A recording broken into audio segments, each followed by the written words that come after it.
Elkhart Lake, Wisconsin. It's all about high speed, high downforce, and keeping the tyres under check. It's a track which doesn't have a traditional hairpin. It's a track which circumvents quite a few regulars that you'd find around the traditional track building that you find in this sort of world. But when it comes to sim racing, Road America is one of those places which continues to be a classic time and time again. It's your American Grand Prix here in your eFormula series, and my name's Jake Sperry, joined alongside by Frank Marchese, here to bring you all of the coverage. Practice just about coming to an end in the next couple of minutes, and it's a two-horse race in the championship at this moment in time here, Frank. It's all about Paul Ilbrink, who completely dominated last time out at Suzuka, and Lubomir Moric, who some would say got a little bit fortunate. It certainly is a very close between the two at the top. Ilbrink and Moric only separated by 8 points. And then there's going to be a big gap here, especially after this week, with Manuel Domingo not making it for the race, Omar Baha not making it for the race either. Those guys at 48 and 38 points on the season. So Danny Hoekstra, if he could put up another good finish, remember he had the podium finish last time out at Suzuka, he will certainly move up some spots in the standings. But it pretty much, as you mentioned, two-horse race now between Ilbrink and Moric. Absolutely, and this becomes a case of best foot forward in a championship like this. Everyone is looking for the least amount of mistakes to score their points in the championship, and a race like today could be one where we see different form coming into play. Just looking at the practice times, for example, at the moment here, Frank, it's Nathan Brumby who's put himself up at the top of the times at the moment, 1:48.9, but as we understand and know from last time out in towards here, practice times only tell you one thing and one thing only. That's who's willing to show how much pace they've got at that point in time. Yeah, and we've seen a couple of guys who are carrying a little extra weight, let's say, in the back of their cars. Moric, we assume, could go quicker. Ilbrink, we know, can go quicker, sitting right now at a 49.6. So expect this to shake up a little bit once we hit the end of the 15-minute qualifying session.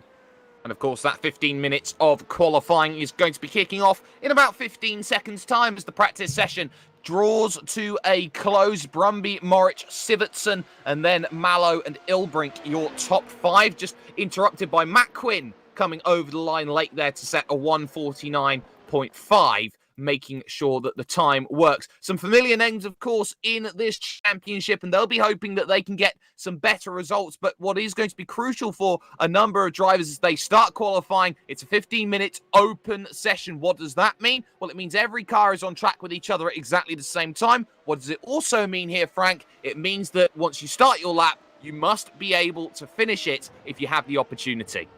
Yeah, that, and also you're seeing just these guys coming out here finding some open space. Now, this is a massive racetrack. It is a 4-mile racetrack as Ilbrink loses it coming out of turn 3.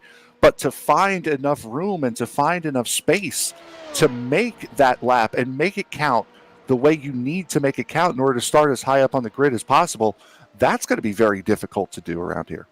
Yeah, that was a case for Paul Ilbrink of just taking too much out of turn 3 there, and that's why the car went around. No grip on the inside front, so the car's never going to stick, and it's never going to stay around this place. This is a really, really tough challenge today. It's about tyre preservation, which will be the main port of call. This place has so many quick and medium speed corners that the tyres get a really strong workout, far more than they would do at many other circuits around the world. That's why Road America has been for the longest time one of the tracks held in high regard here on the iRacing service. But what's crucial is who's going to be out there setting the first representative lap time here today. It will be Lubomir Moric in the number 66 positive sim racing machine. We'll be looking to try and get his first time out there compared to anybody else, and we're going to go on board, hopefully, and find a flying lap around with him through the Bill Mitchell bend, the penultimate turn of this 14-turn, 6.44 kilometre circuit, round the final corner, and time to attack up the hill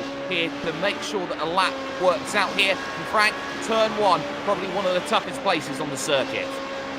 Not tough because it's a difficult corner, tough because it's such a hard braking zone. This is such a long straightaway here that you have to go down to get to this corner. hard braking zone, hard right. There's a little kink in here somewhere, like right around there. There's your turn 2, another hard downhill braking zone, even tougher on the brakes for turn 3. Glide on out onto another long straightaway through the moraine sweep. That's turn 4. Coming down again, another heavy, hard braking zone downhill going into turn 5. We're going to see a lot of drivers shoot off here in turn 5. Up the hill, under the Corvette bridge for another tight left-hander at turn 6. Little kink here for turn 7, then it's hurry downs. Again, another long straightaway, another downhill braking zone into a tight left-hander. Then probably one of the more recognizable turns on this track, the carousel in turns 9 and 10. Looking to try to gain as much speed and momentum through there, because this, again, another long straightaway. You're going to have the turn 11 kink right here. Should be able to go flat out through here, as Moritz does down Kettle Bottoms, pardon me. A little dyslexia. Going down again, hard braking zone, hard right-hander through turn 12. As you mentioned, going through Thunder Valley. Now Bill Mitchell Bend here for turn 14. Final corner, little deceptive. Got to keep the wheel as straight as possible to get into that corner as late as you possibly can to get the best run off, and then up this big hill. And there is a lap around Road America. And for Moritz, that's how you do it in 1 minute and 48.4 seconds. Absolutely fantastic lap time from him. We saw practice times 48.9 was the best, 48.4, that's a full half a second quicker than that. Danny Herkstra going into second position as those times start to crop in on the board. Ilbrink is down in the pits. He'll be getting out and away again, looking to find some more times. Javier Torres moves to second position, then 1:48.7. And Frank, something that we do need to talk about here in terms of qualifying, because this is a long track, it's nearly 2 minutes long in terms of time. It means you're not going to get many opportunities to go out there and set a good time if you start making mistakes. First lap round, second lap round, track will heat up the more that these drivers go out there and try and set lap times. Yeah, and you got to think you're already down, say, 2.5 minutes just going on the get up to speed lap, your pace lap around here. And then you have to you have to be perfect for another 2 minutes to get your time. So by the time you actually get your first lap in, a quarter of the session is already gone.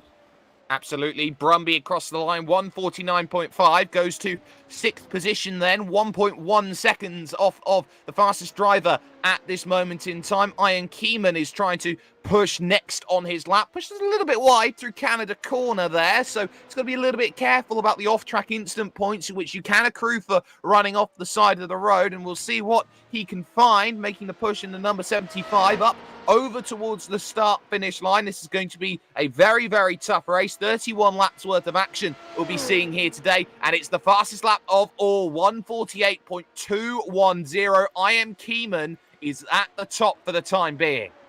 Yeah, that was a very, very solid lap from Keeman, and he's not going to get a second, at least a second in a row, as that was a big hit coming out of turn 1. But we saw how good Keeman was last time out at Suzuka. He was right up there with the guys running in the 3rd, 4th, and 5th range where we were watching a vast majority of the battle. So we know Keeman is quick. We know he has speed. Didn't set a time in practice. And just going back to Javier Torres for a second, you had mentioned he had done a 1:48.7, and talking about saving a little something in practice, his best lap in practice was a 1:49.9. Tells you all you need to know. Manuel Hoyer coming over the line and does improve. He moves to a 48.427. That's good enough for 1 place improvement. He goes to 3rd. He joins up with Lubomir Moritz in 2nd. So Positive Sim Racing, 2nd and 3rd at the moment. Just 2 drivers yet to set a representative lap time. Going on to start his first flying lap is Eric Sivertson in the number 20 car, and in the number 16, Paul Ilbrink, searching for his first time in the Radicals online machine. Mark Ponick moving up then into position number 5 on a 48.789. Starts to get a little crowded here in the 148 brackets. 5 now find themselves in it, and what they do know and understand is that qualifying around here is very, very important. You do not want to be in the mid-pack today, Frank, heading into the first couple of corners where it's very likely to bunch up and make things difficult around a narrow circuit like Road America.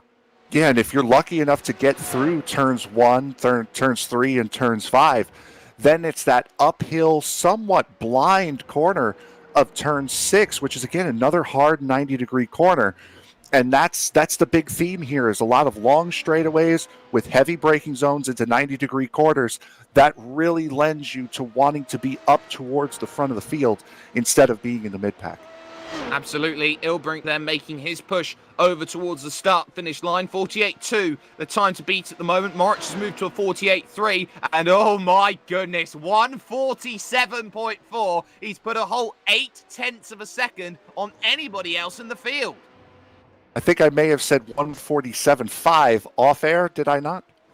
I think you may have done, which means that you will be doing my lotto numbers tomorrow morning. And Paul Ilbrink will be very, very happy at the fact that he is 0.8 of a second clear of anybody else. The best way to go forward, Frank, is to lead by example. He's doing just that. Yeah, certainly. And that's a demoralizing gap, really, to know that you're almost a second slower around the same lap, around the same track. That's really hard to take. And for some guys, it's going to make them want to push more in these qualifying sessions, which leads to more mistakes. So that's a big time that Ilbrink just put in.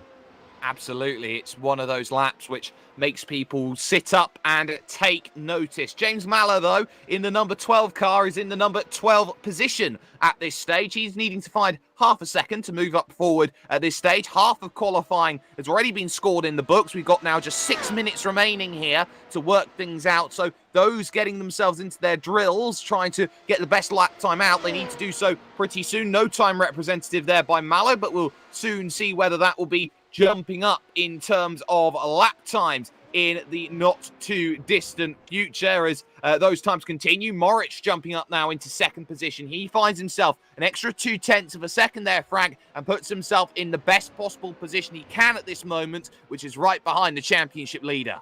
Yeah, and this is what we've seen all season long out of Lubomir Moritz. And having won the preseason race, he won the opening race.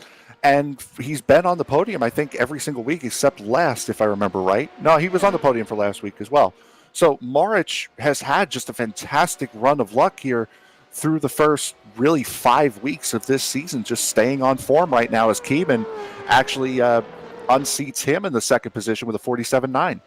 Absolutely great lap time. Second driver into the 147s, but he's still got to find 0.5 and 500ths if he wants to get to Paul Ilbrink, who is at the very top at the moment. But I Am Keeman will definitely want to take this as a sign of inspiration. He had himself a very solid run until a couple of spins put him out of contention at Suzuka, so I'll be hoping for a little bit better this time around. Your top 5 at the moment: Ilbrink, Keeman, Moritz, Hoyer and Torres at this stage, and they'll be certainly hoping that things are going to work out for them, especially today with 31 laps. Of course, it's always going to be a strategy card. They do have one pit stop available to them today. Yeah, pit stop that we would expect to see around, I would say, between the lap 18 and lap 20. And again, this is a long lap, so you may see guys actually pitting a little bit closer to halfway. Just, yeah, maybe I could push it. Maybe I don't need to push it. Try to pit to where, okay, you get halfway through this long 2-mile lap and oops, I ran out of fuel. Exactly. It can very easily happen around this place as Moritz now jumps up again into second position, 147.916. Mark Ponick moved up into 5th place on a 48.5, and Nathan Brumby jumped up into 7th on a 48.848. Everyone's finding time. The track's starting to work, but I Am Keeman again finds another lap time that brings him closer, a 47.835, and does himself just enough to jump up then into what is second position at the moment. So second and third, seemingly it's trading all the time at this stage, but it doesn't matter how many times you trade, really, Frank. It matters at the end of 15 minutes who's ahead of who. It certainly, and with Keeman's time stopping right after the start finish line, that's going to give him enough time to do what he's doing right now, is to get out and get another lap in. Now with 15 minutes, we got 3 minutes left in this session. You have to have just started that hot lap by the time the session ends, and you will get it. So Keeman, barring any mistakes, will get another lap by stopping right after the start finish line. Absolutely, and it's all about finding that opportunity to go forward. One lap, one opportunity a lot of drivers will be thinking of at this moment. They know what they need to do, and that is find some time, find some space. With those times crawling down, Paul Ilbrink is out there on circuit, and very late to the party joining server, Manuel Domingo jumps in at the 11th hour and the 50th minute, I think is the right way to say it here. Maybe won't be able to get a lap time in qualifying, which will mean he'll have to start from position number 17. Brumby can't find improvements on his lap just in front, but Paul Ilbrink will know he's not going to get much help from his teammate behind him today. Crosses the line, he'll now start probably one of his last attempts at a flying lap. He has time for 2 if he wants it, but now everybody is in what we call the NFL 2-minute warning.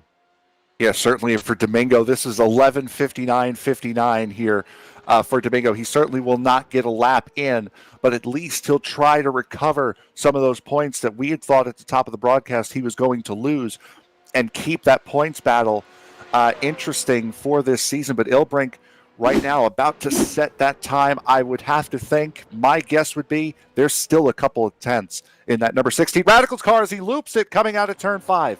Well, no, there isn't. And that is the reality. Javier Torres has also gone around. He can't improve on 6th position. So that's 2 drivers who will definitely not be finding any more improvements. The likes of Moritz is on the back end of the circuit. Will have one more lap to get things going, as will the likes of Manuel Hoyer. I am Keeman coming over the line. He'll start one more lap as we caught that on the replay, that spin. Matt Quinn is going for one more lap as well. Get your popcorn ready. This is where you start to find if anybody's got a little bit more pace in the back pocket to just sprinkle out over this fabled Road America circuit here. So everybody waiting, everybody hoping that they've got that one final lap here, Frank, and this is going to be all about who has patience on their lap to find the time.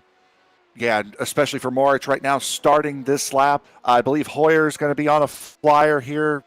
Yeah, he's right behind him. And those guys have shown at least the ability to stick with Ilbrink, possibly try to sneak in that pole position while Ilbrink is unable to defend.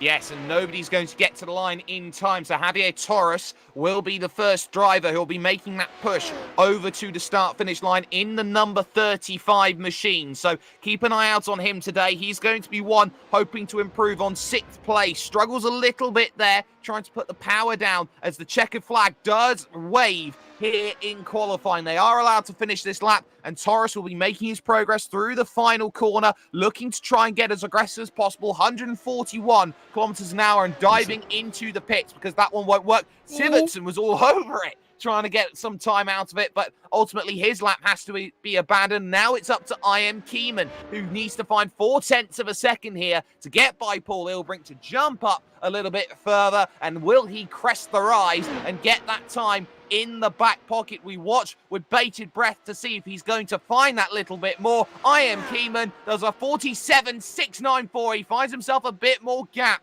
That will keep him happy. Matt Quinn trying to find some time. 49.4, his best at the moment. Does improve. 49.2, but not position crucially. Moritz here will have his chance. Manuel Hoyer could not improve on 4th place, but Moritz has a chance. He'll make his run up the hill. Has he got himself 0.3 of a second just to find to move to 2nd? No, he doesn't. It's an 8.84. It's not good enough to find that improvement. Dave Guild hoping for a little bit more over the line. And what a time he's found. He's found a 48.5. He jumps up to the 3rd row right at the end. Mark Ponick is out there on a lap. He's the last driver to get himself going, but he's going to dive into the pits. So it's time to run through the grid and see who will stack up where. And well, Frank, it is Paul Ilbrink who gets pole position on a 47.438 with I am Keeman alongside him in the number 75. Moritz and Hoyer make it an all-positive sim racing 2nd row of the grid with Mark Ponick and Dave Guild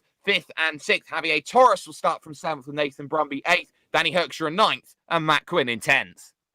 Yep, and I'll go to Mark Bruning in 11th, James Malo in 12th, Leonardo Maz in the 13th position, Eric Sievertson in 14th, John Inge Nordness in 15th, Adish DeBeesing 16th, and Manuel Domingo making that late entry, coming home in 17th. And just to go back to Manuel Hoyer, you saw it on broadcast, he actually spun a little bit earlier in the lap, so that's why Hoyer did not set his time. Absolutely. So now everyone getting themselves ready and up onto the starting grid. Everyone is going to be really, really interested in how they get themselves working out for this. 17 drivers looking to attack, looking to make sure that they move themselves forward. And this is now about that run towards turn number 1. If someone gets a bad start on either lane, the left or the right-hand side, it's going to be very tough to find a way through. It's 3 wide at best on this start-finish line, and this is why this is a track so synonymous with lap 1 incident. Even before turn 1, sometimes it all runs itself into trouble. But now you start wondering here, how are drivers going to tackle this? A lot of drivers like to wait to the last possible moment to get themselves up onto the grid. It keeps their tyres at their warmest operating temperature before they attack 31 laps of action. They've got themselves about 30 seconds to make things happen. In sim time, just gone past 5 o'clock right now, and it's time for them to get themselves ready. Just waiting for the number 16 machine, the championship leader and the pole sitter, Paul Ilbrink, to get himself up onto the starting grid. And from that point onwards, we will then get ourselves ready for racing action around this Road America circuit. So, I am Keeman, Lubomir Moric, Manuel Hoyer, and there on the grid now is one Mr. Paul Ilbrink. It's time to get things ready. It's time to get things going here. Barney, the flagman, sits and waits and waves the green flag to get themselves going. It's a great start by I Am Keeman. He attacks on the outside already against Paul Ilbrink, but he's got the inside as they go on forward. Nice and neat then as they go through a little bit of 3 wide, about 7, 8 back in this field as they dive into turn number 1. No real dramas through the first few cars, but in the background, it's all fine as well. They've managed to skate on through without too many worries. Someone there just slowing down. They're having the nose chopped off, but crucially, it's not been the best of starts. Look at Hoyer immediately attacking his teammate here, Lubomir Moric, trying to get himself through here in the early stages, but he backs off of it early, doesn't want to put himself in any pressure with his teammate because he knows they can't afford to let the top 2 break away early, Frank. Yeah, no, certainly not. And Moric, a decent enough start. Ilbrink really spun the tires and almost looked as though he somewhat stalled on that start. As, yep, I believe you saw what I did as well. There was Hoyer going a little bit wide. I found Guild in the wall. Oh, okay. I guess we didn't see the same thing. Oh, yep. There he is. Into the wall then, turn 6, cold tyres, grabbed the grass on entry into the corner and buried himself in the tyres. No way you're going to get the front right underneath those and out and going again. So Keeman's off. Keeman's off on the carousel. And he's going to come straight back across the circuit, and he hits Torres, Both I do rebellions. believe, going straight through. It's not ideal at all, as there's 2 into all sorts of trouble, and there's more contact to trying to escape as I Am Keeman. That's Atish DeBeesing who's run into him there, and really 3 in all sorts of trouble. Yeah, that was Keeman running wide, coming out of the carousel, and then bouncing back on track. He took both Rebellion cars out in just that one move there, and unfortunately for Keeman, he looked as though he was going to be the only one that was going to be able to somewhat stick with Ilbrink today, and just his own mistake, and he is officially out of this American Grand Prix. Yeah, and what was really scary, Manuel Domingo absolutely furious over the radio. He had to take to the grass going through that section of road because Matt Quinn had just spun just after that right in front of the kink. So it really scattered everybody there in the mid-pack, but a lot of drivers running into troubles, and this is a race without any fast repairs. Instant penalty points at 10 instant points, so you can't really afford to be running into troubles early in a race like this. And Marcellus Bruning now is around at turn number 3 on the second lap, all on his own, just getting the curb on the exit, can't put the power down. Car was never settled, and that Formula Renault 3.5 finds itself around and in the wrong position. And spinner, Paul Ilbrink, the race leader's gone around.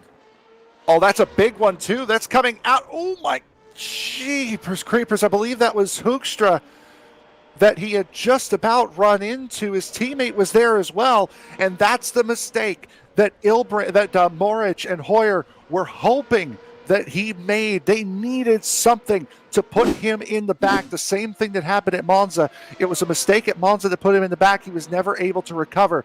This right now for Moritz and Hoyer is huge to try to make up some points.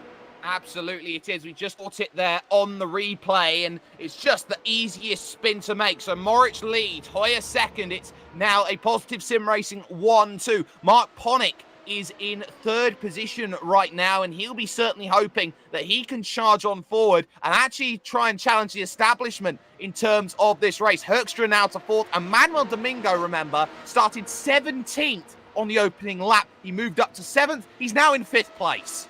I was just about to say that before Ilbrink had his moment.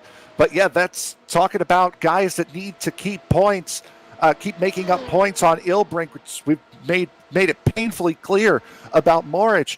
Domingo is another one. Domingo's had a couple of really bad races here this season, Watkins Glen, and then last time out at Suzuka, I should say. So he really needs to find that form. And this is a great way to do it. I'm sure he'll get past Hoekstra in the next couple of laps or so. So this is a big points day possibly for not just Moritz, but for Domingo as well. Here comes Ilbrink then on the recovery. Leonardo Fabian, the first of the drivers to try and get by. And moving through on the outside is Ilbrink. Expect him to be later on the brakes here as he tries to dive on through. Absolutely correct. He takes the place then and moves up into 8th place in this race. Next up, just in front of him, will be Nathan Brumby to try and get by you. Actually skitters a lot there through that left-hand bend just before the right, which leads to the hurry down section. And now Ilbrink will be very, very cautious about the way he tries to get on through. This middle sector's not congenial, you would say here, Frank, to finding an overtake. You have to be waiting. You have to be cautious through here and wait for those 2 long straights. This one coming up, of course, the run to Canada. Yeah, if you don't get a pass done going into 5, turn 8 at the bottom of hurry downs, that's kind of your best place to do it, but even still, that's kind of sketchy. Your next real passing opportunity is right here going into turn 12. Brumby with a little bit of a defense there on Ilbrink is able to keep him behind, and Ilbrink now is going to have to wait all the way until turn 1. And by the way, during Keeman's wreck, I said it was both Rebellion cars that wrecked. It was one Rebellion and one Hammer Down car that were involved in that accident. Here comes the move again, though. Ilbrink waiting for the front stretch, moves to the right-hand side. Not quick enough to move over there, Mr. Brumby. So there's the chance. But look at this. Nathan Brumby, I think, has got a little bit of an edge here in terms of top speed. He can just outrun Mr. Paul Ilbrink on the straights. I think Ilbrink set that car up a little bit for more downforce here because we've seen it already. He's struggling through a couple of corners. Yeah, and that's the balance you have to find. You talk about it in Formula One all the time. You got to find that balance between whether or not you want to turn through the corners or whether or not you want straight line speed. They both appear to have done the opposite from what it looks like, as it's a big dive in the braking zone, really hard on the brakes from Ilbrink, is able to make that pass, and he's able to make that pass rather comfortably because he does have that extra arrow on the car to get to where he can turn a little bit better and brake a little bit harder.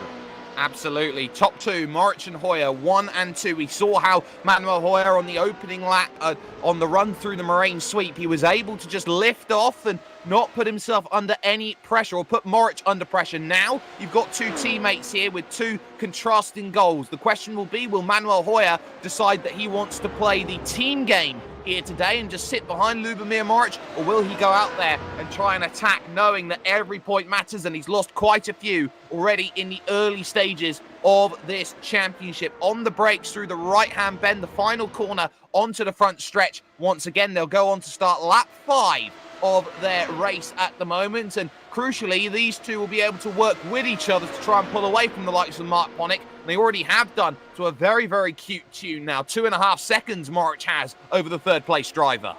Yeah, and for Hoyer right now, I would kind of... Here comes Domingo. Yep, Domingo on his way up as well. You're right, against Danny Hoekstra going into turn 1. One of the better passing opportunities here. So Domingo up to P4. But going back to Moritz and Hoyer, Hoyer right now, my assumption would be just sit behind him, just clock laps in now. No sense in getting to a battle this early, not just a possibility of wearing your tires out this early in a run, but also this gap you've built up. As you mentioned, 2.5 seconds to Ponick. It's 8 seconds back to Hoekstra and Domingo. That I would want to keep that built up, and if you're just fighting with each other, it's going to start to dissipate. James Mallow, who's also lost place to Paul Ilbrink, who now moves himself up into 6th position. So both Radicals cars are on the move, and on the move pretty quickly at this stage. We have ourselves a number of retirements so far from this race. I am Keeman, Javier Torres, Matt Quinn and Dave Guild are all out then in the opening couple of laps of this race. We have 13 runners at the moment. Atish Debising is the final one of those runners at this stage, and he already finds himself a minute 27 down at this stage as he tries to nurse the damage that he has on his vehicle at this moment in time. Midfield battles though, Mallow, Brumby and Fabian are all going to be there together here, Frank, and they're all going to be fighting it out for what seems to be at the moment 7th, 8th and 9th place at this moment in time. And those are going to be some pretty important points if they can just keep it all nicely wrapped up together. Yeah, certainly. We're seeing the same thing we saw back at Suzuka, where we've got 3 or 4 cars in a pack that have similar speed, similar pace, that are running together. And it looks like Mallow, Brumby, Fabian have found that they are pretty well equal to each other, are going to be racing well with each other all race long. Could create some very interesting battles come later in this race. Absolutely they could, and it all comes down to who finds what. Nathan Brumby is really closing in on James Mallow. He took 1.4 seconds out of him that last time by. Mallow's up 5 positions so far in this race, has moved from 12th to 7th, and here comes Brumby looking for the inside. He makes his case. No, I want to dive down the inside, my friend. Are you going to let me? Absolutely is the option, but it's all about the attack on the exit. He's trying to find the angle, but unfortunately, you're chasing a pavement there like Adele. There's no chance you're going to find a move there. Yeah, no, unfortunately not. And that's one way you can certainly defend around here, is to try to nudge somebody off a little bit if they try to take too much of the curbing. Is now Brumby coming under attack again here from Mallow, and it's going to turn into a defense now as Mallow under attack from Fabian, but going into the carousel lets him go. Is heading through the carousel rather uneventfully, which is exactly what you want. Yeah, these guys still going to be continuing to fight it out. And a great little spat there between Mallow and Brumby. He went to hit his DRS and he pulled up as Nathan Brumby, but very much James Mallow had a chance and he got himself all crossed up in the corner. He couldn't find himself a way through. Here's the battle for the race lead though. Manuel Hoyer moving to the inside, and Lubomir Moric is going to make this one very, very easy for Hoyer to take the race lead. So it's a very comfortable run for the number 74. He finds himself in front, and Moric now into 2nd position. So now this becomes a game of where do they go and what happens now, because if there are team tactics in this, Manuel Hoyer was definitely the quickest driver over the last 3 laps. He was the only driver consistently hitting 149s, that time by a 150 point flat. Yeah, he certainly was, and that's one of those things where if you're Moritz, you got to be looking big picture. You're 8 points behind the points leader, Ilbrink. He's behind you now, so you need to make up as many points as you possibly can. This is where you would be looking big picture points, and that's exactly what Moritz is doing. Let the faster car go, take your 2nd place for right now at least, and then try to move on. Leonardo Fabian goes down the inside and takes the place away from James Mallow, so that's another one chalked off there. So Leonardo Fabian moves up to +5 for his day. He's now into 8th place, and those are big points low down in the order, and those big points are definitely going to be coming into play. Fastest man on track though, no surprises at this stage. It's Paul Ilbrink. He did a 1:49.6 that last time by. That brings the gap down to Danny Hoekstra by 0.8 of a second, and more crucially than that at the moment though, Frank, it's crucial the fact that he's only got 13.8 seconds to find against the likes of Moric and Hoyer at this stage. Yeah, but Moric and Hoyer have been pulling away since Domingo had passed Hoekstra. They were about 7.5 seconds back. Domingo was from that front pair. He's now fallen back to 8.5 seconds, so they are still gaining time. The question is Ilbrink, how hard is he pushing that number 16 right now? Because that could be a tire worry a little bit later on in the run as we work lap 8 of 31. No draft, 149.5. Draft for Manuel Hoyer to make the move, 149.4. That tells you all you need to know right now. Anyone who's not having draft are in the late 149s or the mid 1 minute 50s, except for Danny Hoekstra, who is on a 151.1 that last time by and is looking more and more backwards into his mirrors, which will be a little bit concerning for him in this race. We also have this 3-car battle right down in the back of the field for 10th, 11th and 12th. Erik Sivertsen is currently holding off John Inge Nordnes and Marcellus Bruning here. Those 3 drivers are going to be focusing on their own race right now because they know they've got a minute or so to Atish Debising.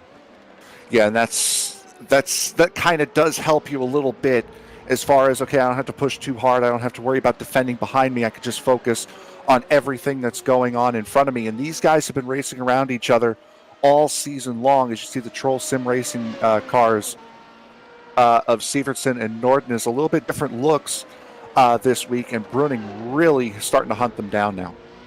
Absolutely he is, and he's got every intent of finding places, does Marcellus Bruning, as he does dispatch of John Inge Nordnes, and he does so around the outside of the carousel. How many times do you see that? Just gets on the power and breezes on through against John Inge Nordnes, who I think maybe got a little bit of grass going through on the exit of the corner. No, he just didn't actually get any real drive coming off the corner, and all of a sudden, you know what, Marcellus, I think you're faster. I'm just going to let you go.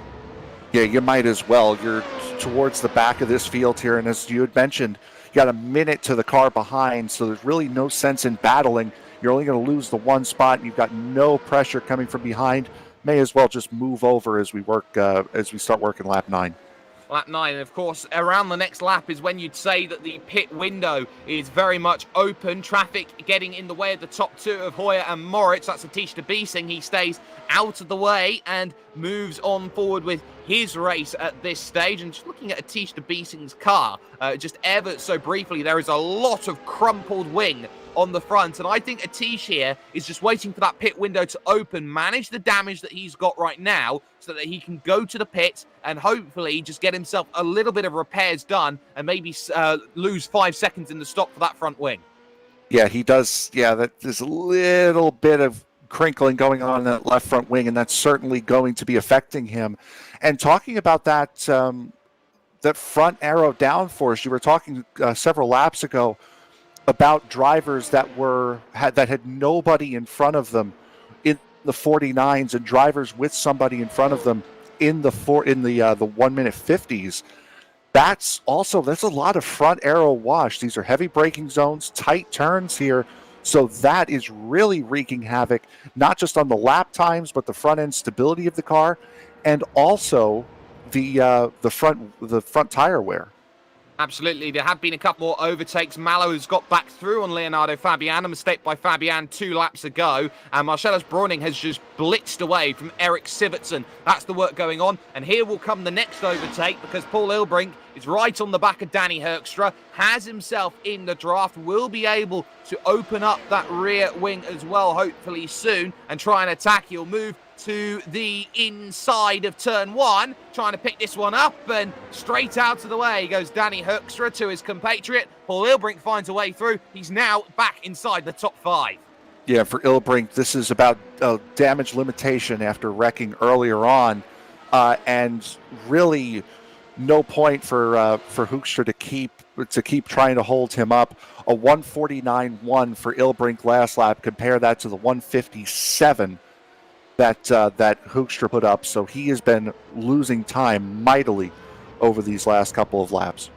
Absolutely, and if you just look at Hoekstra's lap times, 50s, 51s, off of the track there in front of them goes Atish Debising. He'll stay out of the way of them as he rejoins back onto circuit, but crucially, just looking at that lap time that Paul Ilbrink put in, he put in a 149.1 that last lap through. That's an extra 0.6 against your race leader, Manuel Hoyer, who did have traffic to deal with on that lap. But now you're starting to wonder here, this is going to be a long, long road to get back and to get places. Speaking of, Leonardo Fabian finds a way back through again on James Mallow. Turn 5 is the key place to make that one happen. Yeah, and that's, again, that big braking zone, that big downhill braking zone, and if you can get that right, you can make a lot of moves there. And this group here of Fabian and Malo, Brumby's kind of often left these guys, but these two have shown very similar pace in the practice session. They've shown very similar pace in qualifying. They were only a 10th off of each other in qualifying. So these guys are at that pace to where, okay, maybe it's just one mistake and one's getting around the other. Absolutely, and also now you start wondering about these drivers who are starting to close in on each other right now, the likes of Mark Ponick in 3rd position. He's been quiet so far. He's fallen off of the back of Hoyer and Moritz to the tune of now nearly 7 seconds, and he's falling backwards at a rate of 0.3 of a second a lap to Manuel Domingo, and that's going to be key to keep in mind, as will the pit stop cycle. Everyone likes to try and pit in as late as they possibly can in these sorts of races, but Frank, you also have to say that this is one of the tougher pit roads that you find on the iRacing service. It's called Jake Sturgis pit lane for a reason, because in the iRacing World Championship Grand Prix Series, he had the biggest spread eagle moment across that section and had to take another lap around the track. Yeah, and it does create a little bit of havoc, that pit entry, and plus the pit line is at the very crest of that hill, so it's pretty hard to see where that pit lane actually starts to where you need to be at speed. So it looks like a straight on road, but it is a very difficult straight on road to get down into pit lane. Absolutely, and that's what we start to see from drivers when they come into the pits. They maybe err on the side of caution just a little bit more than others. So we'll just keep that in mind as this race does continue here on lap 11 of this race. You've got the two teammates, Sivertson and John Inge Nordness, there together, and they're trying to run their race at the moment. We haven't seen much of them so far this season, but really these two are thinking about one thing and one thing in mind, and that is finishing this race. Yes, certainly is. They're waltzing away still from Ponick, but Domingo and Ilbrink, another pair of teammates, are actually starting to close in. Domingo is still falling back by about a second every 2 or 3 laps or so, but Ilbrink is on the charge. He is moving forward. 1:49.5 that last time by from Paul Ilbrink. It took 4/10 out of Manuel Domingo, 6/10 out of Mark Ponick, but crucially 2:49.6s from Moritz and Hoyer, who are effectively running time trial at this stage, just trying to make sure that they keep themselves in a range and they're not falling too far away from each other and working together to keep themselves in this one. But Paul Ilbrink is trying everything to get back, and he's only 2.4 seconds now behind his teammate Manuel Domingo, and you'd feel in this stage with Domingo having very minimal, if not no reps around this track, and Paul Ilbrink, the championship leader, life maybe could be very easy for Paul Ilbrink to get by. Possibly, I would have to assume so, but then again, Domingo's also trying to maintain and trying to gain points back on him as well. So he's clearly the quicker car, and if you're thinking about letting him go based off of the fact that he is the quicker car, then yes. But you got to remember, Domingo is also trying to race for points here and trying to stay and keep that a 3-car race up at the top of the standings.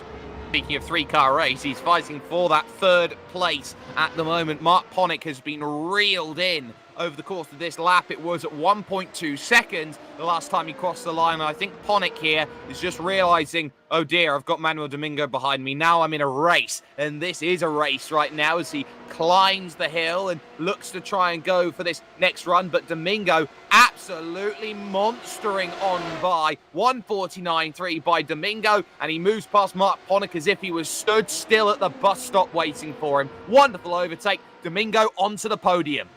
Yeah, and Ponick even still was quicker than his lap prior, but still a second slower than Manuel Domingo that last time through. He's going to be under pressure from Paul Ilbrink before this lap is done as well. I'll tell you someone else who's going to be under pressure. It's Manuel Hoyer. That was 0.4 of a second that Lubomir Moritz was able to take out of Hoyer that time by. I wonder if he maybe here, Frank, dropped back to about 0.8, 0.9 of a second, tried to maybe cool the engine a little bit around this circuit and maybe give himself another attack forward when he's got more horsepowers to go and work with. It could have possibly done that, but you don't want to be doing that too much. While you do have a little bit of a safety net behind you, those Radicals drivers are really starting to close that pace in. So it's a little bit of a cat and mouse game, right? You want to save your stuff and you want to make sure your stuff is good, but also you got to push hard enough to be able to maintain that gap to the cars behind you.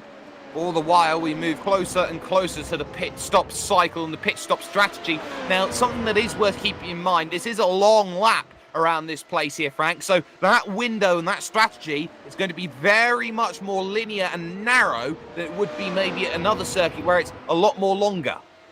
Yes, it certainly is, and that's why I'd said around lap 18 to 21 is where I would think, but possibly at the earlier stages of that pit cycle, because it is such a long lap around here, and you may not be able to stretch that fuel tank as much as you may think. So we might start seeing guys run lap 14. We might see cars starting to come in the next 2 or 3 laps. Someone who would be ideal for that would be Mark Onick, because there goes Paul Ilbrink into turn number 1 and up now into 4th position. It is Positive Sim Racing 1-2, Radicals Online 3-4. And if you had this down on your marker board that at the halfway stage of the race, you'd have the 2 Positive Sim Racing cars in front and then the 2 Radicals cars 3rd and 4th, I would have shaken your hand right off there and said, you know what, just take the money right now. Is Paul Ilbrink then in 4th position? Well, no, he's only... Oh, he's gone wide. He's run deep. Yep. He's outbroke himself, and Ponick goes back through. Yeah, he locked up the brakes going into turn 5, and that's just that little tiny mistake. And that's not only going to hurt him getting around, but that's more time it's going to take to get back up to those front guys to try to get back onto the podium and possibly fight for a win here. So that's a little tiny mistake for Ilbrink, but that means a lot in the long run, especially in points, because that's a couple points difference, 4th to 5th. It means more than just more than points. It does mean time as well, because he's got to get back past Mark Ponick again, and that's going to be another case of waiting, unless he's going to strike immediately, and he will do right now outside of the kettle bottoms and trying to attack forward here at Canada corner. Is he late enough on the brakes? Yes, he is. Can he slow it up? Yes, he can, but Ponick's going to attack here for Bill Mitchell, then potentially, and he'll back off of it because you need an absolutely mega run to take that from Thunder Valley on forward. So that is Ilbrink once again back into 4th position. What's it cost him, though? It's cost him a few seconds here if he wants to push on forward here. Hoyer running 1:49. Just take a look at Paul Ilbrink's lap time then as he crosses the start-finish line, 1:50.8. Yeah, and Ponick, after you lose that position going down into Canada corner, you're really looking for just your run out of the final corner, because there's no way in those 3 corners you're going to be able to make that move back up. So you got to be looking for the best run you can out of that last corner, and unfortunately Ponick didn't get it. Ilbrink should be able to fly away now.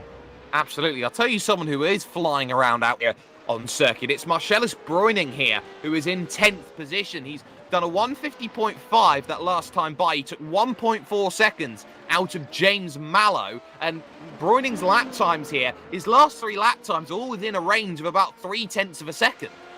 Yeah, he's found that consistency. He's found his rhythm around here, which is so crucial in Formula racing or just in road racing in general, to find that rhythm. And he has found that rhythm right now, and he is really making that number 61 Tulip racing car work for him. Absolutely. He'll want 9th place, and he'll probably be eyeing up Leonardo Fabian as well, who is in 8th position and 5 seconds down the road. There are points available here today, and you look at those drivers maybe who are a little bit further down in the championship. Manuel Hoyer comes into this one 6th in the championship on 25 points. You look even further down, you've got those drivers here. Marcelo Bruning's only got 7 points this season, so he's definitely on the list looking for a few points. Mallow hasn't even scored a point. Yeah, no, and for guys like Bruning, this is a great chance. He's sitting right now and tied for 15th position in the standings, so this could bump him up if he gets a solid... made another mistake. has he done? Well, I'm just taking a look right now because he's behind. Yep. He's just run wide out to the carousel. Got a wiggle in the mid part of the corner, trying to put the power down, and ultimately has to bail out and abandon ship through the grass. Yeah, this is by far and away. I mean, we saw him at Monza, blew the first chicane on the opening lap, and that really put him back. But that was really the only mistake that he had made in that race. Then, I mean, beyond that, I can't really remember anything wrong that he did at Watkins Glen. Catalunya at Barcelona, Ilbrink was just quicker, and then last week was just flawless. This has been the most mistake-filled race that Ilbrink has had, and it's showing. This is what happens when you get bogged down and frustrated and too fixated on the goal at the end. Worth noting as well, we have seen our first taker into the lane. It's Leonardo Fabian who's come in at the end of lap 15, and there's someone off in the grass, and it is James Mallow who is in the grass in trouble. He's had himself a moment going through turn 1. He just ran himself a little bit too deep on entry, got himself into the gravel, tags the wall hard, and then realizes he's in trouble with steering and runs himself into even more issues. So James Mallow's race could be heading to a solid conclusion here as he's crabbing along here trying to get back to pit. Yeah, and just outbraked himself going into that corner, as I believe Hoyer. Oh, wow. Manuel Hoyer doesn't have a front end. He definitely doesn't, and it's at the carousel, all on his own from the race lead. Goes through the right-hand bend, and what happens to him as he goes through, the back starts to step out. He tries to gather it up, runs out of time, and he just hits the end of the tyres and effectively has thrown away the opportunity of a race victory just like that. Hoyle will be diving down into the pits right now, and that is a lifeline for Domingo and Ilbrink. Same exact thing that happened to IM Beeman, just fortunately for Hoyer, he was able to stick it to the wall and not bounce back onto the racetrack. So he might have some toe issues. Will Hoyer, as you can see, he's a little bit left-hand. Well, he's more than a little bit, but he is left-hand down on that car. A new nose cone, possibly some repairs as far as the toe of that car goes. It'll be a very difficult run for him the rest of the way, no matter what happens, though. Eric Sivertson also comes down in, as does James Mallow, to come in and take a stop. Everyone finding mistakes. It's the tyres starting to let go. That carousel corner, there is so much load that goes through the tyre. We saw it with Ilbrink, and now we've seen it here with the driver there of Manuel Hoyer. We're starting to find out that these drivers are struggling on their tyres when they go through that very fast carousel section. They need to dial it back, and this might be the time where we're seeing everyone come into the pits, not because their tyres are, not because of fuel, not because of strategy, but because their tyres simply aren't coping with the load. Yeah, I was listening on board with Orich as he was coming through that second part of the carousel, and he was really tiptoeing it, having seen what had happened to his teammate just in front of him. So you'd have to assume similar setups. So the cars are handling rather similarly at this point of the race, but we've hit that lap 18 point. We're past halfway. I would say my rough estimate of a pit window is open right now. So these guys should be starting to trickle in now. Moritz, Domingo, and Ilbrink. Well, Lubomir Moritz is being absolutely caught back at this stage. He is running lap times here right on the brinks. 49.6 that last time by, 3/10 for Manuel Domingo, and a 10th for Paul Ilbrink. So that gap is now 6.1 seconds here at the front of the field for Moritz. Domingo is there, and Ilbrink's only 5 seconds back of that. So it's definitely not out of the realms of possibility. There are chances here to go and get back some points on board. Just looking at where some drivers have just funneled out then in this race. I'm just keeping an eye out. Manuel Hoyer is out of the race. There's too much damage to the suspension, so he's not going to score points. Leonardo Fabian is going to be the biggest gainer of anybody here as he gains the position from Hoyer and also gains the position from Mallow as well. Yeah, he certainly does. Gain quite a bit, does Maz, but going through, we know Keeman is out of the race, Javier Torres, David Guild out of this race, and Manuel Hoyer, as you had mentioned, becoming the most recent retirement. So 4 drivers no longer participating in the race here today. Hakwin as well on the retirees list also, so he's down there in the retirement section also, so he won't be moving forward and gaining time and gaining places either. But this now becomes a case of just getting yourself into a position, and this is where you start getting put in that catch-22. You don't want to pit early because you're going to have worse tyres towards the end. I think someone's going to have to dive, and they're effectively playing chicken with their tyres here because they don't want to be the first to pit. Domingo's in. Absolutely, right on cue. Manuel Domingo decides, you know what, I'm not playing this game. I'll come in, and it's They're double stacking. Strategy. Ilbrink's in too. Team strategy here from Radicals Online, and Paul Ilbrink will go and follow. And we've seen, if you watch the USRA Cup Series race on Thursday night at Daytona, that undercut can be absolutely massive. It could pick you up a couple of seconds. So for those guys just trying to cut down on lap time and trying to cut down on the gap to Moritz, they have the race pace, they have the grunt in the car to be able to catch up to him. This undercut here could really help them. Absolutely, and it's worth noting that we are in evening conditions here in this race. This track is getting colder, and every time the cloud cover goes over, it gets colder and colder. Ilbrink has absolutely blitzed through and got himself out of the pits. Domingo as well is there and going, oh, there's a spin in the pits. It's Mark Ponick who spun it coming out of his pit box here. He's just put too much revs down, and he spun the car. And that's interesting to do, especially when you have a rev limiter on these things. He might have accidentally clicked the rev limiter off, didn't realize it, and put a lot of power down thinking it was on, and looped the back end of that car around. He's very lucky he's not got damage on that front wing. I tell you that much, because he did clip the inside attenuator. He would have given these a virtual team on the pit wall there maybe a little bit of concern, but ultimately able to continue going. Only two drivers stayed out then. Moritz and Brumby were the two who came down in. We just managed to catch, of course, that little mistake on pit on the replay, but Lubomir Moritz now surely has to come down in here on lap 19, and he will cover off the move and take that decision to come down into the pits. And you've got to be very careful with that pit marker line as well, especially when you're going uphill. You need a lot of power and a lot of revs to go through, but it does ease out the gradient, so it's very easy to speed here at Road America. Yeah, it certainly is, and this is exactly what we were talking about with that blind pit line a little bit earlier on. So that does make a very difficult pit entry even more difficult. And now, what was it, 9 seconds, 9.5 seconds roughly, before Domingo had come into pit road on Moritz? 8 seconds. I just had a little look. I think he was slightly too far forward, was Lubomir Moritz. He had to reverse back. That's going to cost him a couple more seconds as he comes out of the pit. Where is Domingo? He's on the front stretch right now and over the start-finish line. Of course, he retains his lead as Lubomir Moritz, but crucially, Manuel Domingo has brought that gap down just a little bit more. Yeah, my estimate would be roughly about 4 seconds would be my guess as to where they are. So that, granted, the mistake from Moritz certainly helped Domingo and Ilbrink out right now, but still that undercut really took about 2.5, 3 seconds off of Moritz's lead, and then add the mistake to it.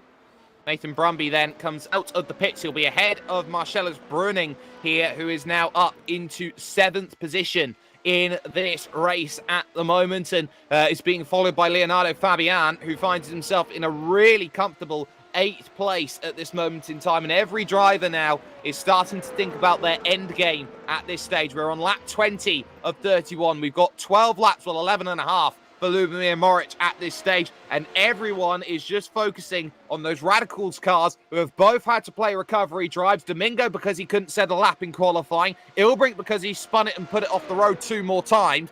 Both of them are trying to get back here at Moritz, who wants to put a dent in the side of Ilbrink's championship. It's 7 points, the gap there or thereabouts. Just taking another look, sorry, it is 8 points at the moment, the championship gap. But those 8 points will be wiped if things stay like this. Yeah, and that could be absolutely huge for Moritz, and that could be another reason why Domingo maybe kind of slides aside for his teammate Ilbrink to help your teammate win the championship. You're already, 32 points out in 3rd place. Yes, you want to fight for it, but you also want to see your team win. So that could also help limit the damage if Moritz were to go on and win this race.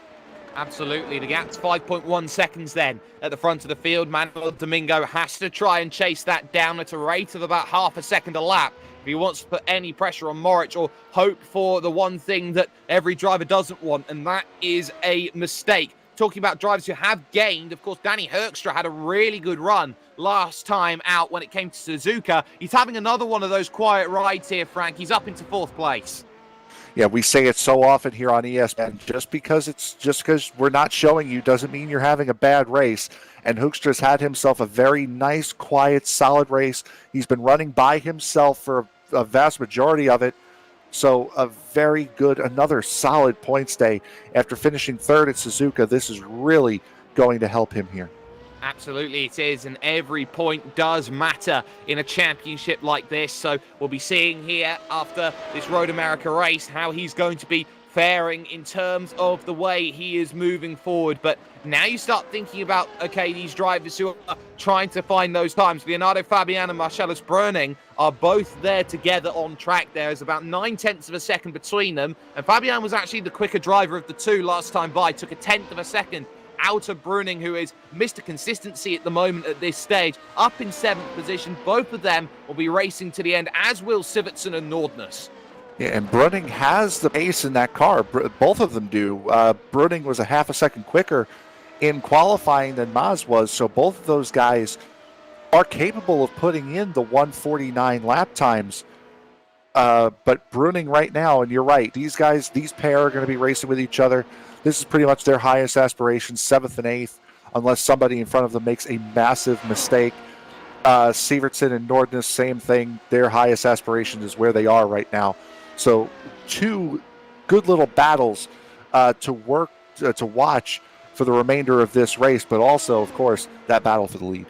Absolutely, and it came down by 4/10 of a second to both Domingo and Ilbrink, who both set 1:49.2s. Ilbrink slightly quicker on his 49.2, but Moritz a 49.6. That's enough at the moment for him. He just needs to consolidate the position and just try and mitigate the damage. He doesn't need to win by a mile. It's very much a case of you win by 1,000th, it's still a win. Yeah, we've seen this as well from Moritz, where at Suzuka, and we saw it at Barcelona as well, he won't push the car. He'll leave something in reserve for that car. So he may not be pushing as hard as he possibly can be right now. Just as you mentioned, just trying to maintain that gap. You can gain on me, but I'm not going to let you gain too much.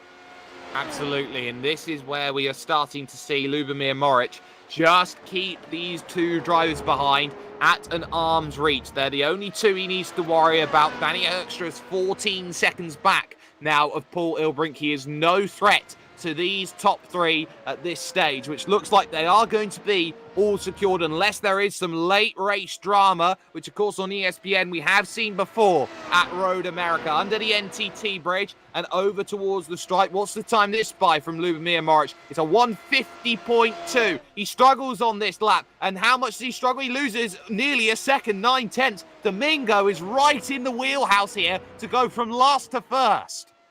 Yeah, and again, for Domingo, this is also a big redemption race as well. We'd already mentioned his bad run at Watkins Glen, some of those self-inflicted wounds. Had contact with Moritz at the season opener at Monza, and I believe it was him and Moritz going into one last time out at Suzuka as well. So those guys have history this season, and now it's another race for the win, just like Monza. However, we reverse the roles.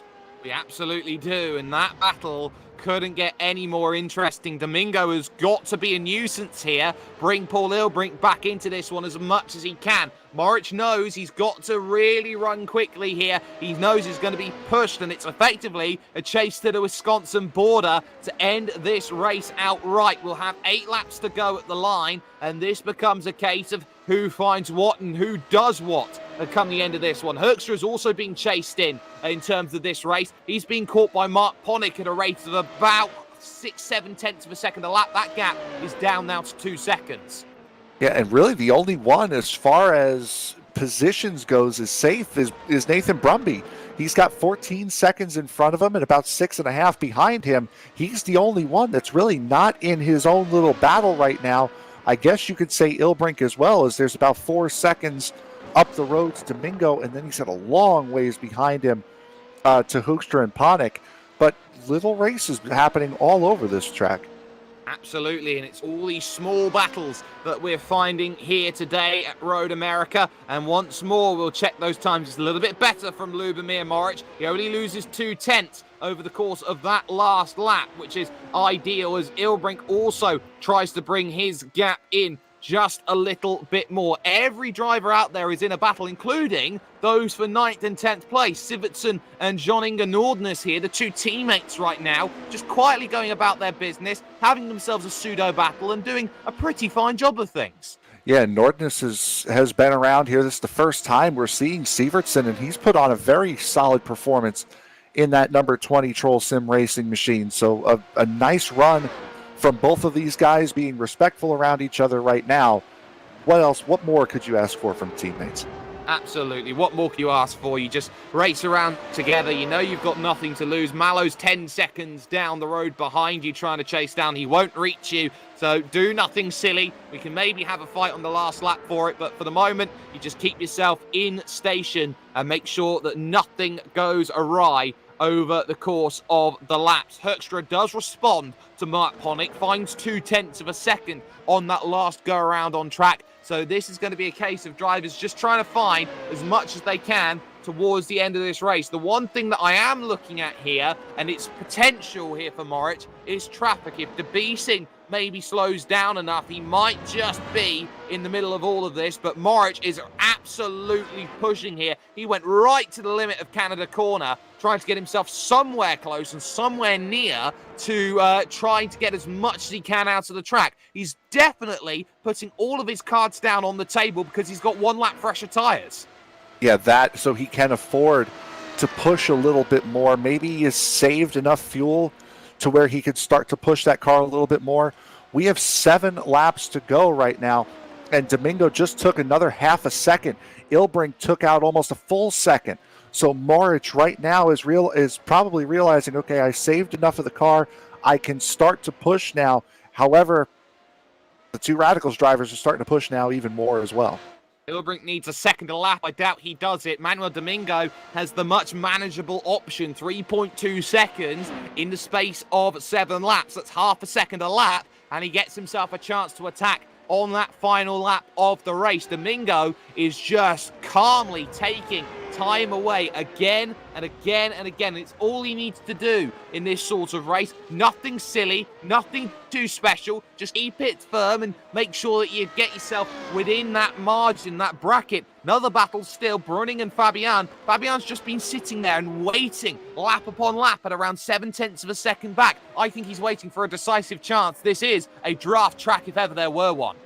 Yeah, it certainly is, and that's why corner exits around here are so important, because these straightaways are so long and they lead into such heavy braking zones. So yeah, you got to be focusing on corner exit. You got to be focusing on getting that draft and just getting that run to help boost you down the straightaway. Absolutely, and this is where we start to see these drivers focus on those entries and those exits, and it's those exits where you get everything that you need out of this lap and make sure that every lap effectively becomes a qualifying lap from now to the end. And this is where you start looking behind you, looking down at the relative box that you may have as you race, and hopefully you find what you need. Moric does, 49.3, great response from him. He finds 1/10 of a second on Manuel Domingo, makes that challenge difficult, but Ilbrink puts a 48.8 down on the board. Gap down 6.6 seconds, 6 laps to go here at Road America, and Paul Ilbrink is saying, you know what, I might not be able to get there, but I can do the old Ayrton Senna and Alain Prost at Monaco and put pressure on from a long way back and hope the mistake comes along from sheer pressure. Yeah, and certainly with Ilbrink, especially with how good he's been this season and winning the championship last year, you can theoretically, if you're Moric, you could look through the driver directly behind you and then go as Ilbrink actually runs wide in turn 5 again.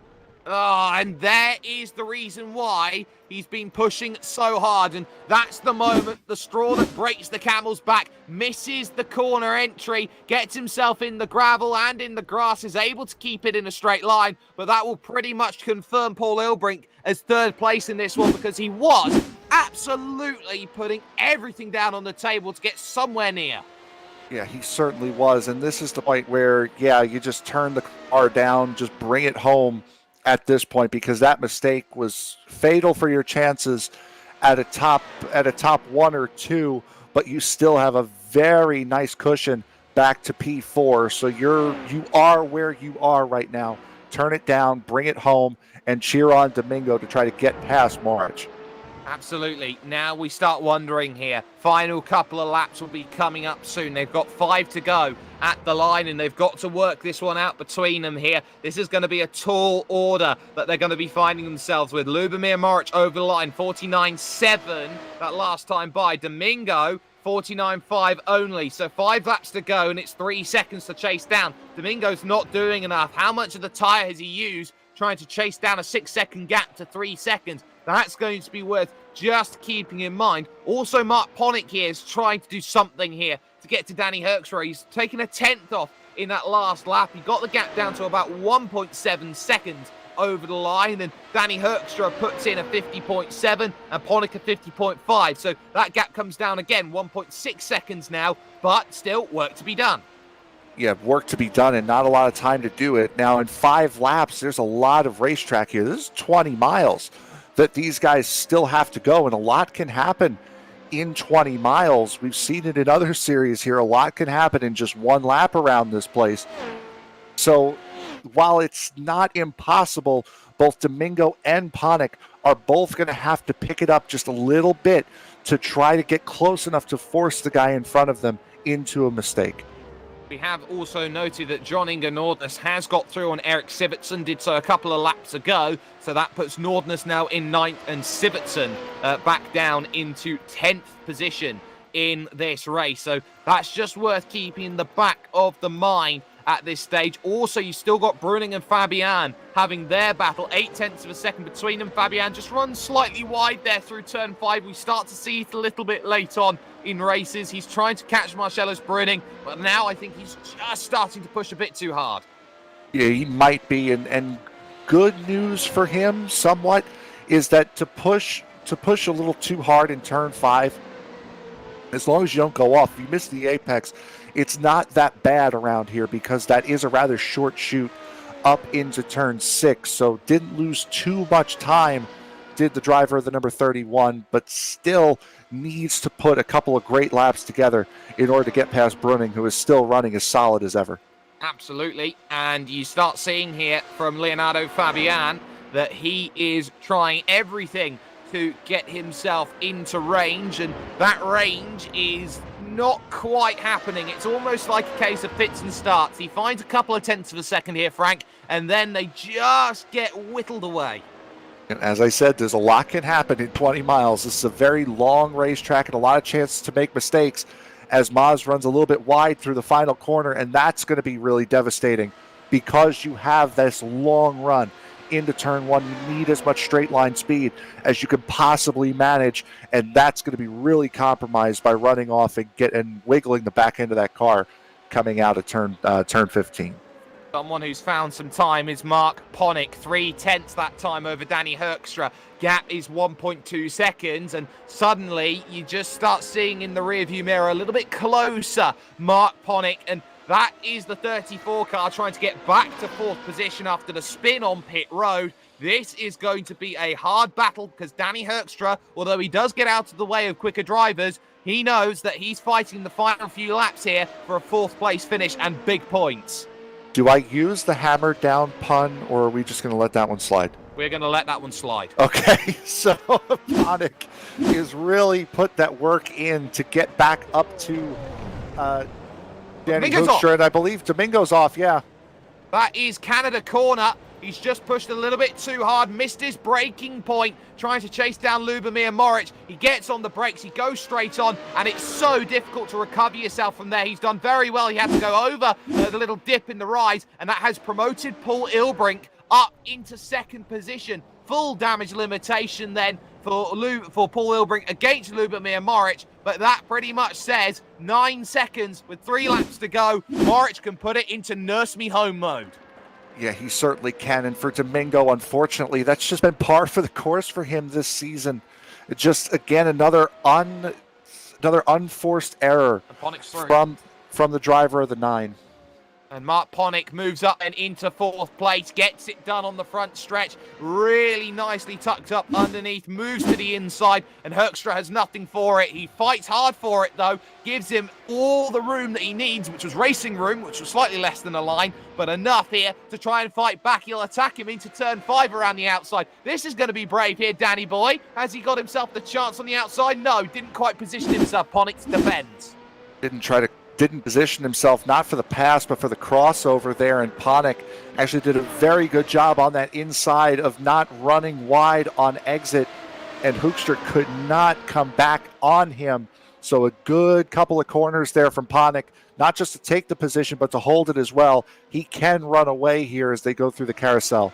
Exactly. They've got themselves time to work with, and Ponick is absolutely flying away and just trying everything here to make sure he's got some gap for that 4th position, and he pretty much has that now against Hoekstra, who's doing a very, very good job, and just keeping an eye out on maybe a couple of drivers here and there. And Leonardo Fabian is now out of the race. And how is he out of the race, I hear you ask? It is the old internet dropout that I believe has maybe got him at this stage. He is just flickering in and out at this stage. So he is still on track. He is still circulating. But crucially, he is having massive internet issues here to keep him in this race as Brunning tries to chase down Brumby. Yeah, Brunning's trying to chase down Brumby. He's successfully gotten away from Fabian, and now Nordness and Sievertson. Sievertson has gotten back around Nordness, so the 2 Troll Sim Racing guys battling over who's going to finish 9th and who's going to finish 10th as we head into the dying embers of this race. Absolutely. We got ourselves just a couple of laps remaining. A cup of coffee, some would say, at this stage to try and get themselves over the line. But someone who is setting fastest lap after fastest lap, it's Paul Ilbrink. He just did a 48.4 on that last time by, just to prove he was the fastest. Yeah, and it just clips my goodness, clips the grass. That was what I was looking for. Coming out of turn 8, going into the carousel. So a tiny little mistake there. It's going to be a story of what could have been, unfortunately, for Ilbrink, as the mistakes have just piled up here tonight. As we had mentioned, just the most mistake-filled race, the most uncharacteristically mistake-filled race that we've seen from Ilbrink all season long. It's been a race of paper cuts so far for Paul Ilbrink, and he knows he's just got to bring it home for a final 6.4 Ks around this place. He knows what he needs to do. He knows he just needs to finish as the final lap starts now for the number 66 positive sim racing machine driver of Lubomir Moric. They've played an almost faultless car today, has the Spanish outfit team. They have done a really, really strong job of keeping 2 vehicles pretty much close together until the one small mistake of Manuel Hoyer took him out of the race lead and practically gifted victory to Lubomir Moric. Every driver behind Moric today at some point in time has made a mistake from those who have been challenging for the race win. Be it I.M. Keeman with his spin on lap 1, Ilbrink with his lap 2 spin, and his various issues that he's had so far in this race, and many, many more issues that have come along. Domingo's done a great job of bringing himself through, but once more, a mistake late on in the race is going to cost him a whole heap of time in the long run. For one Mr. Lubomir Moric, he already finds himself in this section of road known as the Hurry Downs, going through now to this fabled carousel corner, which is all about those tyres and how much they can hold on in. This is the last real worry point, you would say, in this race for him as he goes on through. Nothing wrong with the tyres at all. He does have traffic in front of him in the form of Batista Beasing, who is about to go 2 laps down come the end, and I think he might want to get out of dodge, so to speak, here with this race. 2 laps down with damage on lap 1 from a broken front wing. But Moric now into Canada corner for the final time will feel that this was a race that he most desperately needed, one where he wasn't going to be challenged by the radical armada just behind. And for Lubomir Moric, who rounds the final corner, he will pick back up a race victory, and crucially on top of that, he closes the gap down to a solitary point in the championship once again. Moric successful at Elkhart Lake, Wisconsin. It's an absolutely flawless race from the driver of the 16. The only person we saw out here that had that flawless race, and wouldn't you know it, he's on the top step of the podium. He certainly is. There's Domingo coming across the line then for third place. He will take that from starting 17th, picking up a podium, but there was the opportunity of that race victory, and it's more points that is put in by the wayside for the number 9. Ponick does well to recover. He picks up fourth place come the end. And look how close Marcellus Brunning actually got there to Nathan Brumby. He brought it down to only a couple of seconds come the end. Yeah, that's what consistency does for you. And Brunning just needed maybe, oh boy, my best estimate would need maybe a lap or two in order to get Brumby. Brumby doing a great job of holding on to that 6th position. Yeah, very quiet and resilient drive. Started 8th, finished 6th. Marcellus Brunning up a couple of positions. Even with the internet issues for Leonardo Fabiani, does make it over the line. He picks up 8th place come the end of that one. And James Mallow did well to get close to John Inge Nordnes and Eric Sivertsen, but they will finish 9th, 10th, and 11th on the road in those finishing positions. So we are going to be able to get for you official classified results then here from Road America. It will be Lubomir Moric who picks up the race victory, 57 minutes and 25 seconds, and he wins by 5.4 over Paul Ilbrink in second place. Manuel Domingo finishes this one in third after starting this race from the back of the grid with Mark Ponick in fourth and Danny Hoekstra in fifth place. Nathan Brumby will finish off in sixth with Marcellus Brunning in seventh. He's up fourth for his race. Leonardo Fabian finishes in eighth with Eric Sivertsen ninth and John Inge Nordnes rounding out the top 10. James Mallow is the last finish on the leading lap. He gets 11th place overall with Atish Debising one lap down in 12th. And then retirements here today. There are 5 of them here from this race. Manuel Hoyer from the race lead, Dave Guild, Matt Quinn, Javier Torres, and I.M. Keeman. Those 4 that we heard were all on lap 1 here in this race today. From this point onward, though, here, Frank, I have to dash off very, very quickly. So you are stood by with post-race interviews. Yes, I am, and we will be waiting for Lubomir Moric here momentarily as we get into these post-race interviews. Just what a drive, though, from Moric and from Paul Ilbrink all race long. It was Moric who ran essentially a perfect race here tonight, but Ilbrink, again, just those uncharacteristic mistakes seemingly all race long. And we're going to get a word in now with Lubomir Moric. Sorry to interrupt the conversation there, but congratulations on your second win of the year, right back up on the podium. Lubomir Moric, congratulations, bud. Hello, good evening. Thank you very much. I was just congratulating also to Paul Ilbrink. Very, very solid performance, incredible pace. And Manu Domingo, that was a heroic race he did today from the very last position to the podium. So congrats, guys, as well. Now, we want to get to the point when you took the lead, and unfortunately it was when Manuel Hoyer went off at the back end of the carousel. How similar was your setup, and seeing him go off at the carousel where and how he did, was that worrying to you at all?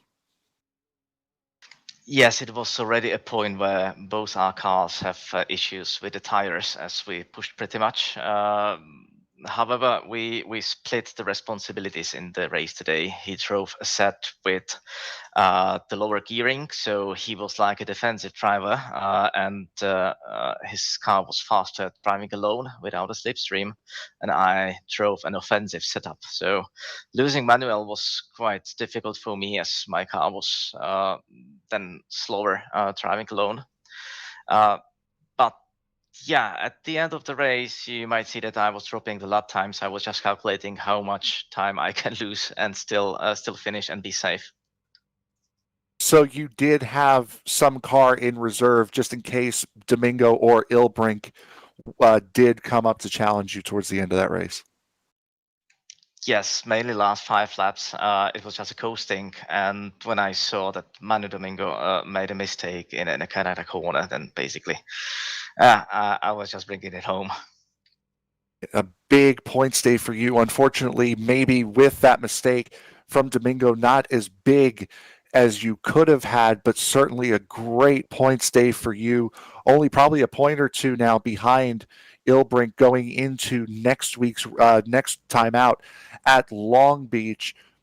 First time these guys are going to be running here, as it just came out about a month and a half ago with the last iRacing build. What are your thoughts going into the Long Beach circuit?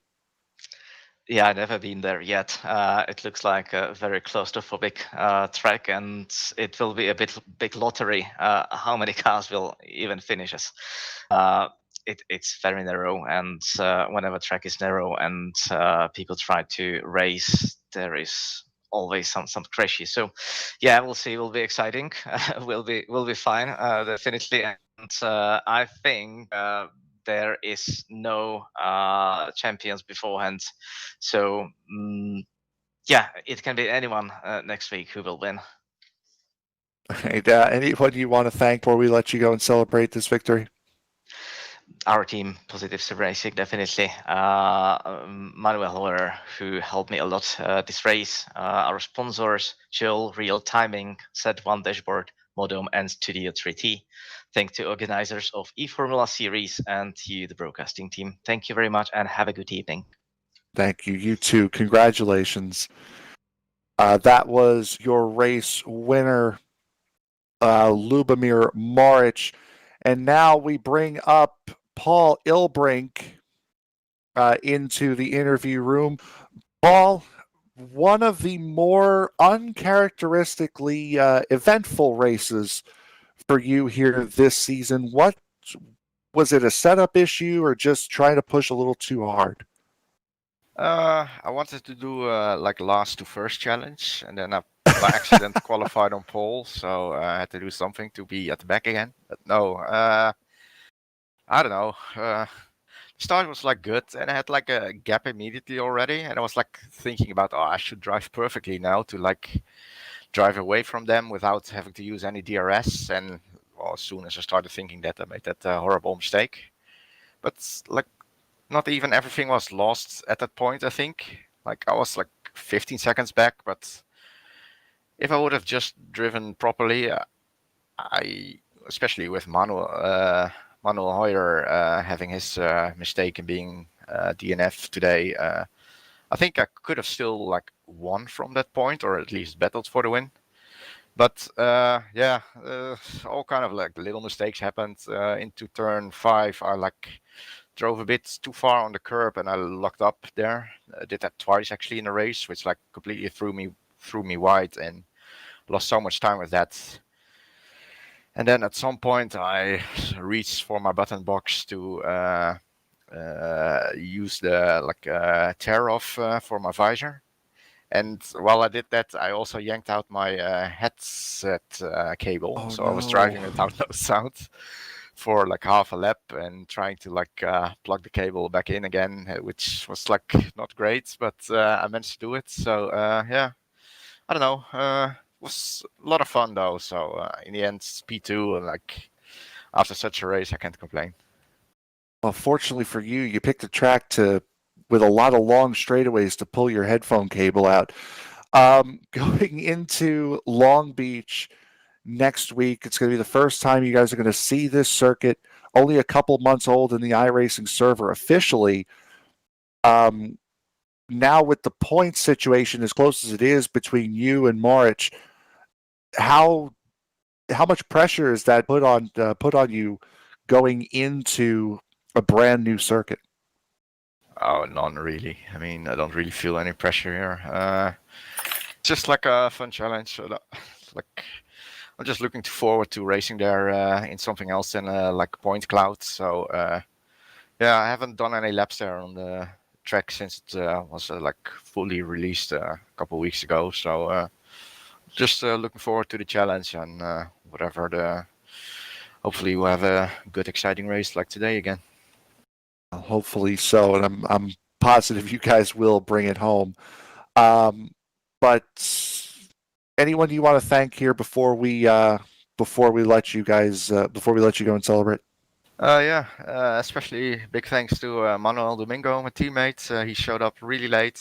Really didn't have a lot of time, but from last on the grid, he actually was looking to finish second or even win, but got a podium nevertheless. So well done to him, and I want to thank all my other teammates at Red Cross Line as well for the support, and our partners and sponsors: Armor Centrum, Grandfield Simulation, Track Racer, Chill Real Timing, Turn Racing, MOATF Podcast, Six Sideways, and Pixel Dust for the awesome skins, and you guys for doing a nice broadcast, of course. Thank you very much. Congratulations, your second place finisher here tonight, Paul Ilbrink.